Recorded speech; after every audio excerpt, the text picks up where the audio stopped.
Welcome to Pindar Poetry. We hope you learned something new. You begin by preparing the essentials and taking the first actionable steps now. Install the VPN app from the App Store or Open Settings to add a manual configuration.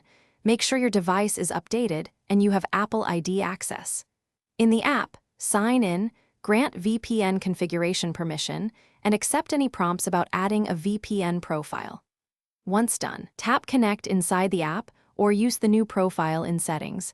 This establishes the secure tunnel that protects your traffic.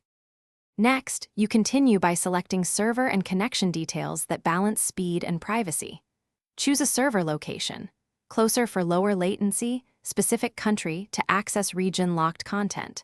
Then pick the protocol, IKEv2 for stable mobile handoffs, WireGuard when available for faster throughput, or OpenVPN for wide compatibility. Enable the kill switch and auto reconnect to avoid leaks, and set split tunneling if you want some apps outside the VPN. These choices control. Finally, verify the connection and complete the setup with a quick test. Check for the VPN icon in the status bar and visit an IP check to confirm your public IP and location changed.